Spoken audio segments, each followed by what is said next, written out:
एक लाइन कहना चाहता हूँ, झूठों ने झूठों से कहा सच बोलो। सरकारी ऐलान हुआ है सच बोलो। घर में एक झूठ की मंडी लगी है और दरवाजे पे लिखा है सच बोलो।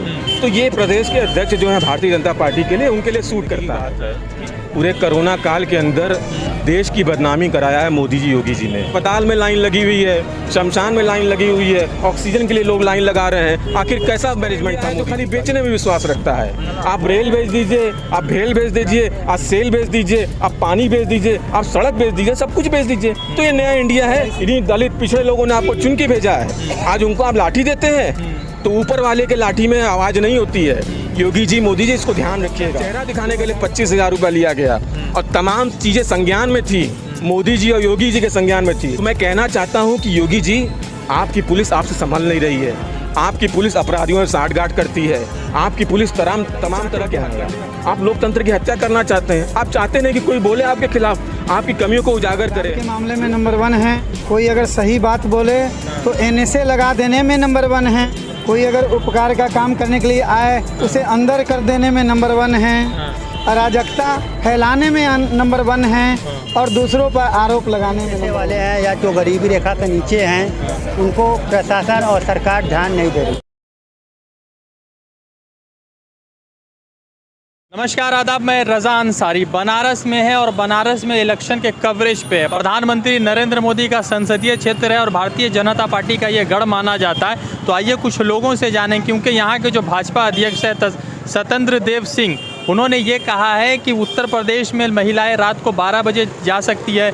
ऑक्सीजन की कमी की वजह से किसी भी व्यक्ति की मौत नहीं हुई है। और दूसरा सबसे बड़ा मुद्दा ये उठा दिया कि यहाँ पर जो है योगी आदित्यनाथ ने उठाया कि बेरोज़गारी दर सबसे कम है और कोरोना काल में भाजपा सरकार बेहतर रही है। तो कुछ लोगों से जानेंगे जो यहाँ पर के रहने वाले हैं और जिस तरह से पूरा कोरोना काल चल रहा है, भाजपा सरकार किस तरह से काम कर रही है, क्या बेहतर हुआ है, क्या बढ़ोतरी हो रही है, क्या बदलाव है, क्या उसी को रखने की तैयारी है। तो इसी पर लोगों से जानेंगे और उससे बातचीत करेंगे और जानेंगे कि किस तरह से इस पूरे कोरोना काल में योगी जी के कार्यकाल को और मोदी जी के जो संसदीय क्षेत्र है, तो मोदी जी यहाँ के सांसद होते हुए किस तरह से काम किया है।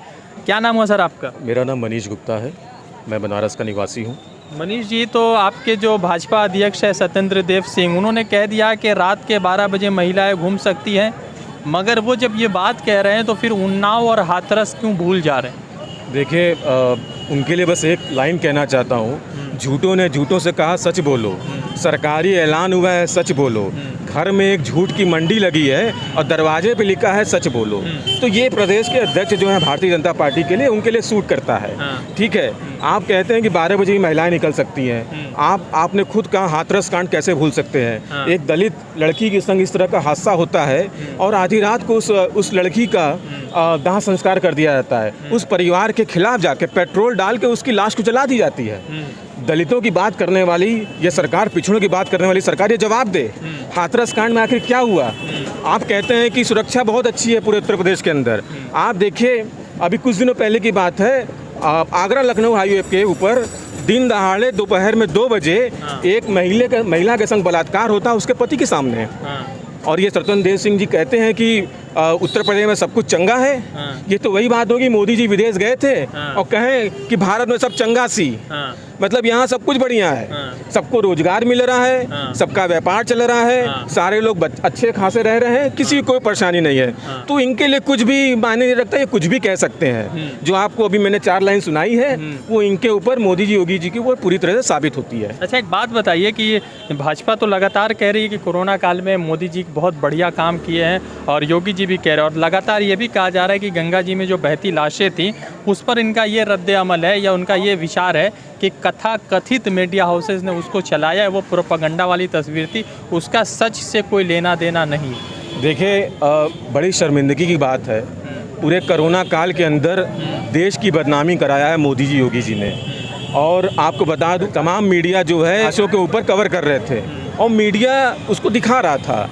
आखिर लोगों को मरने के बाद कैसे गंगा में छोड़ दिया गया। आप बताइए कि उनकी लाशों को कुत्ते नोच रहे थे, किस तरह का आखिर दाह संस्कार किया। मैं खुद पीड़ित रहा और आपको बताऊं कि दाह संस्कार करने के लिए लकड़ी नहीं मिल रहा था, हर जगह लाइन लगवा दिया। अस्पताल में लाइन लगी हुई है, शमशान में लाइन लगी हुई है, ऑक्सीजन के लिए लोग लाइन लगा रहे हैं। आखिर कैसा मैनेजमेंट था मोदी जी का, योगी जी का। लोगों के पास पैसे नहीं थे कि वो अपने प्रियजनों का अंतिम संस्कार कर सकें। ऐसी हालत में लोगों ने गंगा जी में लाशें बहा दी, रेत के अंदर लाशों को दबा दिया। तमाम ये घटनाएं पूरे उत्तर प्रदेश के अंदर देखा गया, इलाहाबाद से लेकर बनारस और मिर्ज़ापुर, तमाम जगहों के अंदर। और आज भी कैसे बेशर्मी से कहते हैं कि उत्तर प्रदेश में सब कुछ चंगा है, तो मुझे लगता है कि इससे शर्मनाक बात और कोई हो नहीं सकती है। अगर कोरोना तो वैश्विक महामारी थी, तो उसमें किसी सरकार के ऊपर कटाक्ष करना तो थोड़ा सा लगता नहीं, क्योंकि कहीं ना कहीं तो पूरे देश, पूरे दुनिया भर में ये चीज़ें हुई हैं। अलग बात है कि यहाँ पे मैनेजमेंट ख़राब रहा हो, अच्छा रहा हो, तो आपका 22 का चुनाव होगा तो जनता बता देगी। मगर सवाल तो ये है कि ये तो वैश्विक महामारी है।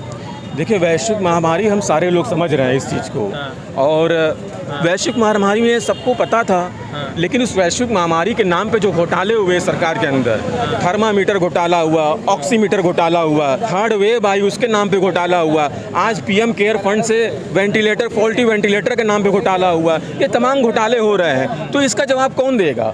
इसका जवाब सरकार को देना होगा। हम मानते हैं कि वैश्विक महामारी थी, लेकिन वैश्विक महामारी को निपटने के लिए हमारे पास आज़ादी के बाद के सबसे strong prime minister, so called prime minister हैं, जो कहते हैं कि ये नया भारत है।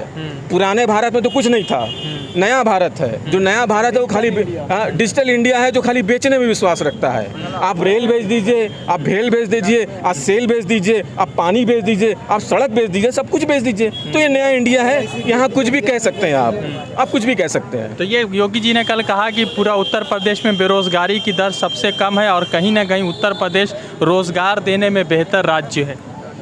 देखिए, योगी जी के बारे में क्या कहना है। अभी तो कुछ दिन पहले उन्होंने कहा, एक मीडिया में छपा भी था, कहेंगे तो आपको स्क्रीनशॉट भी दिखा देंगे। योगी जी ने कहा कि 300 करोड़ लोगों को रोजगार मिल गया। तो कहने को तो कुछ भी कह सकते हैं कि और कुछ नहीं मिला है। आप बताइए, आज 69,000 शिक्षक घोटाला हुआ, आरक्षण घोटाला हुआ, तमाम मुद्दे हैं। लखनऊ, इलाहाबाद से लेकर बनारस तक में तमाम नौजवान छात्र इस चीज़ को लेकर आज प्रदर्शन कर रहे हैं, और सरकार उन्हें देती क्या है? सरकार उन्हें मुकदमा देती है, उन पर लाठीचार्ज करती है। क्यों? आपको इन्हीं छात्र नौजवानों लोगों ने आज सरकार में चुन के भेजा है, इन्हीं दलित पिछड़े लोगों ने आपको चुन के भेजा है, आज उनको आप लाठी देते हैं। तो ऊपर वाले के लाठी में आवाज़ नहीं होती है। योगी जी, मोदी जी, इसको ध्यान रखिएगा। 2022 बहुत दूर नहीं है, जनता के अंदर सारे गुस्सा भरा हुआ है, और ये सारा गुस्सा 2022 में वोटों के रूप में कन्वर्ट होगा। मनीष जी, एक सवाल है कि जैसे मैं उस चीज़ को खुड़ेदना नहीं चाह रहा था, जैसे आपने बताया कि कोरोना काल में आप खुद पीड़ित रहे, आपने अपने माता जी को खो दिया, ठीक है, तो इस अनुभव को, या ये जो आपके साथ जो बुरा रहा, जीवन का सबसे बुरा दिन होता है, किसी माता को खो देना किसी पुत्र के लिए सबसे दर्दनाक होता है। तो सवाल ये है कि उस पूरे कोरोना काल में किस तरह से आप देख रहे थे, किस तरह से, शायद अगर ऑक्सीजन होता तो माताश्री बच जाती, या हॉस्पिटल होता तो माताश्री बच जाती, तो इसको पूरे को किस तरह से देख रहे हैं? देखिए, मुझे तो लगता है कि आज भी आज़ादी के 70 साल बाद भी हम गुलाम हैं, और गुलाम है व्यवस्था के नाम पे कुछ नहीं है, और सारी व्यवस्थाओं को चोट इस बार कोरोना काल में दिखाई दे गया। पहली कोरोना की लहर में तो हम बच गए, दूसरी कोरोना की लहर में हम लोगों ने अपने लोगों को खोया है, अपने प्रियजनों को खोया है। और आपको बताऊं कि यहाँ का जो मंडलीय अस्पताल है, व्यवस्था के नाम पे ज़ीरो था।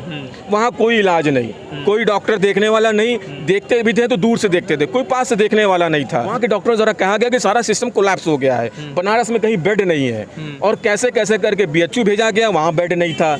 आपको प्राइवेट हॉस्पिटल में भेजा गया, हेरिटेज भेजा गया, वहाँ बेड नहीं था। पांडेपुर इनका एक अस्पताल है, जिला अस्पताल, वहाँ भेजा गया, वहाँ बेड नहीं था। मैं रात भर लेके दौड़ता रहा, और भोर में 4 बजे यहाँ पे एक प्राइवेट अस्पताल में एडमिट कराया, वो भी पूरा जी तोड़ कोशिश करके, और समझिए आधी रात को मैंने 2 लाख रुपए कहाँ से करके जुगाड़ करके लाया, तब मेरी माँ का इलाज चालू हुआ। इलाज के नाम पे यहाँ पे धोखा हुआ है, यहाँ भी कोई इलाज नहीं हुआ। और इसी अस्पताल में छन्नू लाल मिश्रा जी के लड़की का वहाँ पे इलाज हो रहा है, उसके दौरान उसकी मौत हो गई। ये तक कहा गया कि मृतक का चेहरा दिखाने के लिए 25,000 रुपये लिया गया, और तमाम चीज़ें संज्ञान में थी, मोदी जी और योगी जी के संज्ञान में थी। एक सवाल ये है कि इस बार 2012 से 2017 अखिलेश यादव, उससे पहले मायावती, फिर उससे पहले जो है उनके पिता जो है अखिलेश यादव के पिता मुलायम सिंह यादव, उसके बाद 2017 से 2022 योगी जी का कार्यकाल, तो इन 5 सालों में या और गुजरे हुए 5 सालों 10 सालों में किस तरह का अंतर है और प्रदेश में किस तरह का माहौल सही है या ख़राब? देखिए, स्थिति बहुत बद से बदतर होती जा रही है। हाँ। उत्तर प्रदेश के अंदर आप बात करें, कानपुर के अंदर एक बिकरू कांड होता है जिसमें एक अपराधी 10 पुलिस वाले की हत्या कर देता है और फिर वो भागता रहता है और फिर वो जाता है, इंदौर जाता है और फिर वहाँ महाकाल मंदिर से वापस आता है, उसकी गाड़ी पलटा दी जाती है। तो मैं कहना चाहता हूँ कि योगी जी, आपकी पुलिस आपसे संभल नहीं रही है। आपकी पुलिस अपराधियों से साठगांठ करती है। आपकी पुलिस तमाम तरह के हथकंडे अपनाती है। आप सोचिए, इसी उत्तर प्रदेश के अंदर एक पत्रकार ने, इनके मिड डे मील में नमक रोटी खिलाया जा रहा था, उस मुद्दे को उठाया, उस पत्रकार के खिलाफ मुकदमा कराया है योगी जी ने। तो आप बताइए, चाहते क्या हैं आप लोकतंत्र की हत्या करना चाहते हैं? आप चाहते नहीं कि कोई बोले आपके खिलाफ, आपकी कमियों को उजागर करे। लोकतंत्र ये है ना कि भाई आप सरकार है, सरकारी कमियों को हम बताएं। हमारा काम है, जनता जो कह रही है उनकी बात सुने। जनता वोट देती है, जनता मालिक है इस देश में।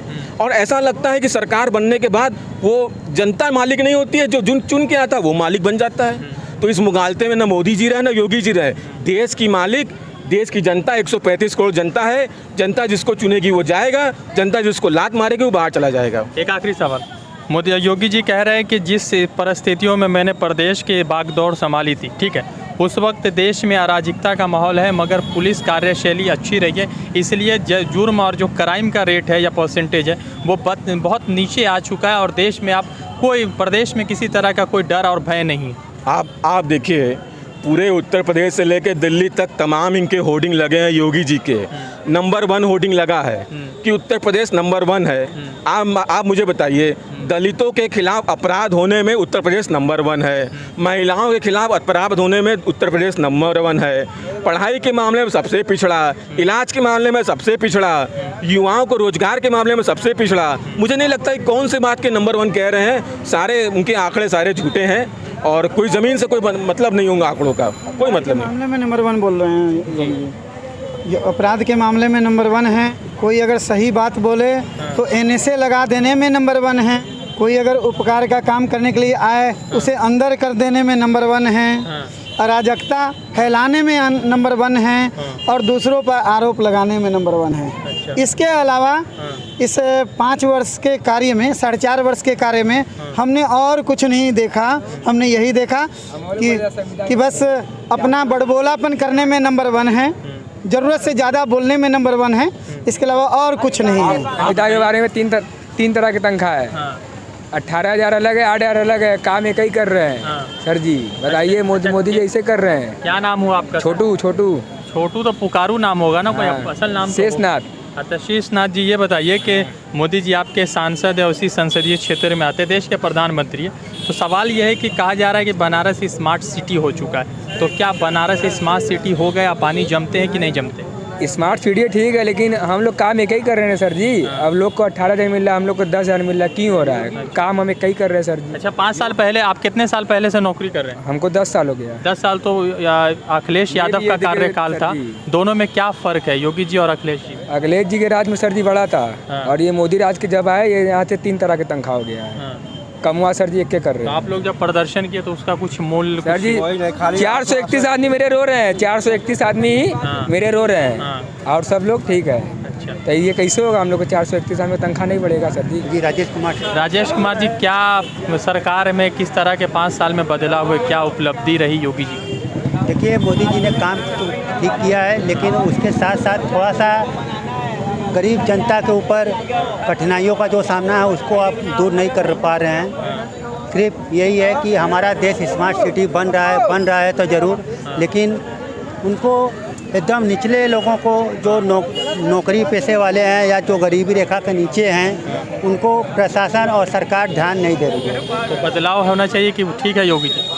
बदलाव होना चाहिए, लेकिन जब बदलाव करेंगे तब होगा। इस तरह से बोलने से या कहने से कुछ नहीं होता है। शायद यहाँ पर लोगों ने बता दिया, मगर इतना ज़रूर है कि 2022 की जो लड़ाई है वो बहुत भीषण होने वाली है। एक तरफ सपा, एक तरफ बीजेपी, दूसरी तरफ बसपा, तो तीसरी तरफ कांग्रेस, तो कुछ और भी छोटे बड़े दल है जो इस पूरे जो है उत्तर प्रदेश के 2022 के चुनावी दंगल में आ चुके। वैसे 2022 जो जीतेगा समझिए 24 में उसी की एंट्री होगी। रज़ा अंसारी की रिपोर्ट वाराणसी से। जुड़ते दूसरे अपडेट के साथ, धन्यवाद। बजाओ ताली।